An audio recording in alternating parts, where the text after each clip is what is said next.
Hello everyone, welcome to my class. In today's class, I'm going to cover directional derivatives and the gradient vector. So let me start the class right away. First, quick recall.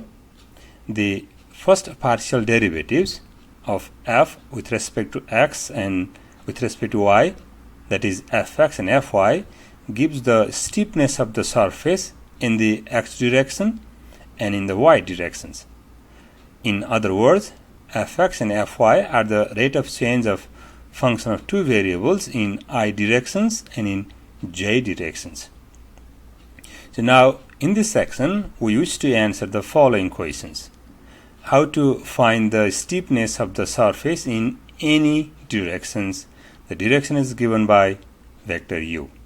So in the diagram, let's say the point is here x0, y0, and our direction is u directions, which is given by the vector.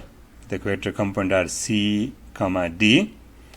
We already found out the derivatives along the I directions and along the j directions. We found along the I direction, which is fx. We found along the j direction, which is fy.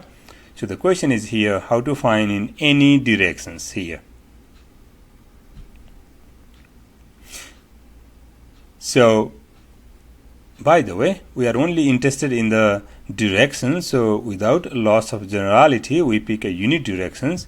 So if the given direction is not unit vector, we make it unit vector by dividing each of the component by the vector's magnitude. And let's suppose u is a unit vector whose component are a, b. So the definitions. Directional derivatives. The directional derivative of function of two variable f at point P with coordinate x0, y0 in the arbitrary unit directions.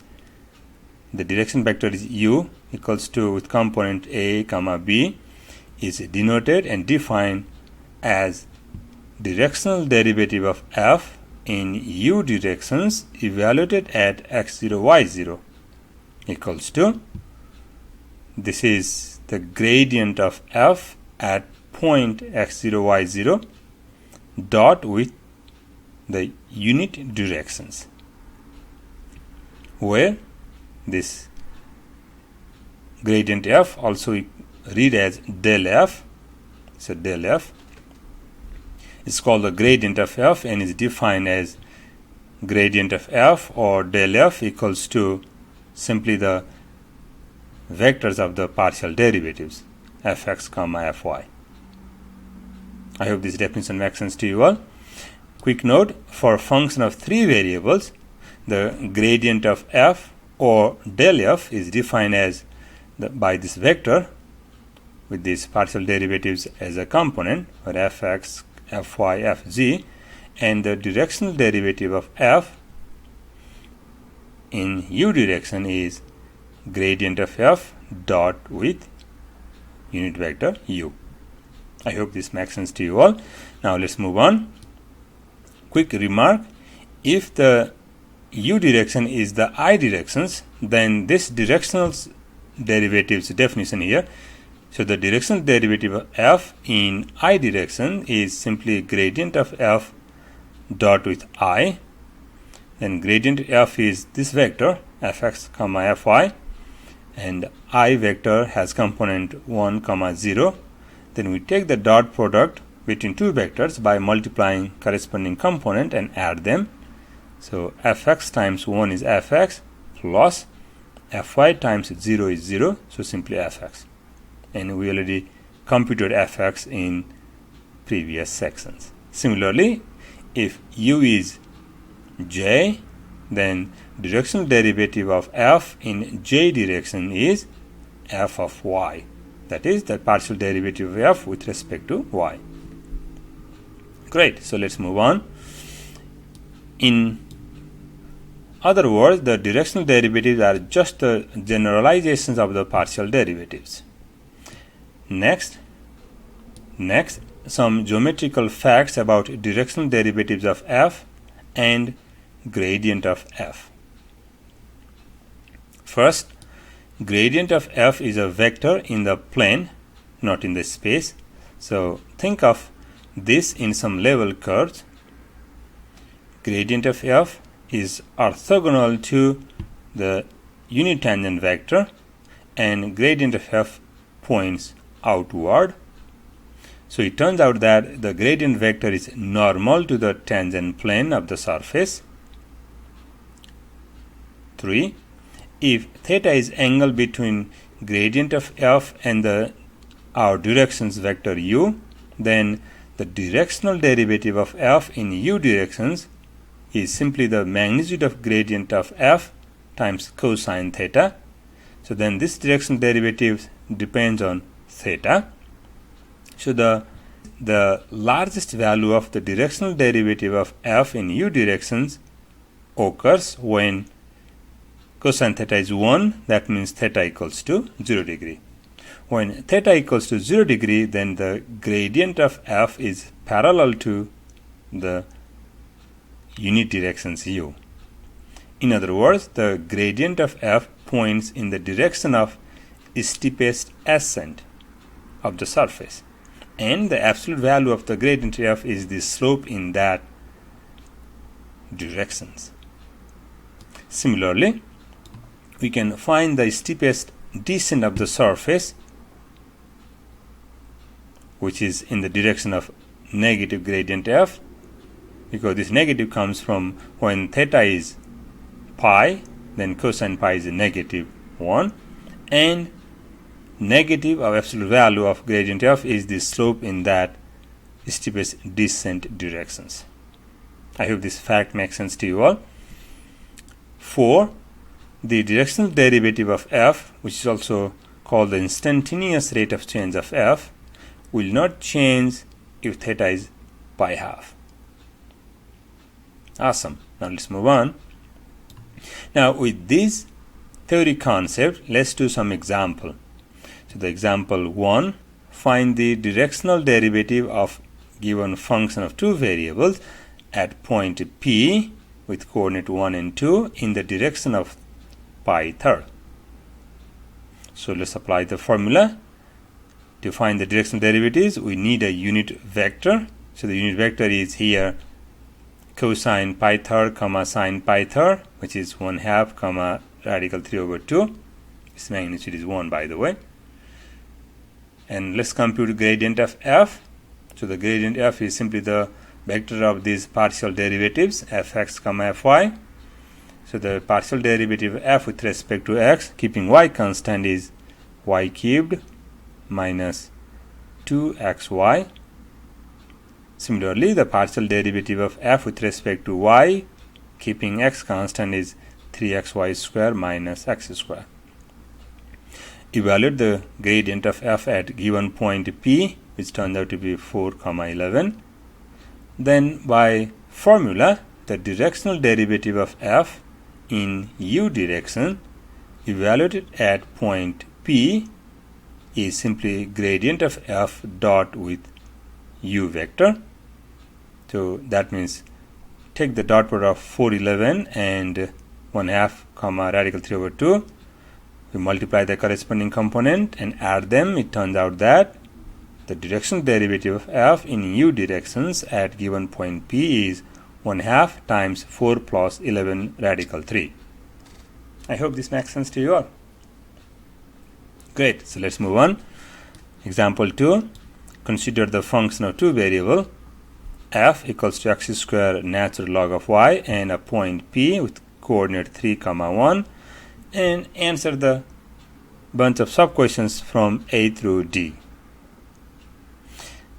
Part A, find the gradient of f. So solutions. So gradient f is simply the vectors of these partial derivatives fx and fy. So fx is simply, here is a keep y is constant, so 2x ln y, comma fy is keep x square constant, so derivative of ln y is 1 over y, so x square over y. Done. Part B, evaluate the gradient of f at given point P. So on this previous result in part A, put x equals to 3 and y equals to 1. Keep in mind that ln1 is 0, so the first component is 0, second component is simply 9. I hope it makes sense to you so far. So in part C, find the rate of change of f at given point P in the direction of V. The direction vector V has component -5, 12. So we are finding the directional derivative. Let's begin the solutions. So let's check this direction is a unit vector or not. Its magnitude is not 1. So this is not a unit vector. We need a unit vector. So let's find the unit vector. So denoted by U. We divide each of the component by the magnitude of this vector. So which is the magnitude turns out to be under the radical -5 square is 25 plus 12 square is 144. 25 plus 144 is 169. Under the radical is 13. So 1 over 13 -5, 12. So this is now the unit vector. Great. Hence, by definitions of directional derivatives, directional derivative of f at 3, 1 in u directions equals to gradient of f dot with u vector.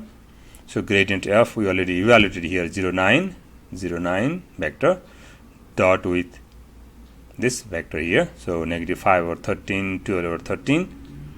And to take the dot product, multiply the corresponding component and add them. It turns out to be 108 over 13. I hope this makes sense to you all. Now let's move on. Now part D, find the maximum rate of change of f at P and the direction in which it occurs. We know the direction of maximum rate of change is simply the gradient vector's directions, which is 0, 9, and the maximum rate is simply the absolute value. So the absolute value of 0, 9 is simply under the radical 0 square plus 9 square, turns out to be 9. Awesome. So let's move on. Let's do example 3. So find the directional derivatives of f. Here f is function of 3 variables at a given point P in the space in the direction of vector V, whose component are 0, 4, -3. Again, start the solutions. We do need a unit vector. So this vector is not unit vector, so let's make it unit vector. Divide each of the component by the magnitude of the vector. So it's the magnitude of the vector is under the radical 0 square plus 4 square plus -3 square is just 5. 4 square 16, 3 square 9, 16 plus 9 25. Under the root of 25 is simply 5 in this vector. Also, let's compute the gradient of f, which is simply the vector with these partial derivatives fx, fy, fz. Find the partial derivative f with respect to x. Keep in mind that we need to keep y and z constant. Similarly, find the partial derivatives f with respect to y. Take x and z constant. Similarly, find the partial derivative of f with respect to z. Take x and y constant. Evaluate the gradient of f at given point P, which turns out to be the vector with component -3, 2, 2. I hope this makes sense to you all. So, directional derivative of f in u directions evaluated at given point P is simply the gradient vector dot with unit vector. We take the dot product, just multiply the corresponding component and add them. The result is simply 2 over 5. I hope this comparison makes sense to you all. Let's move on. Just a quick aside, the maximum rate of change of f at P is simply the magnitude of the gradient vector and in the direction of gradient vector direction. Let's do example 4. Find the equation of the tangent plane and the normal line to the functions.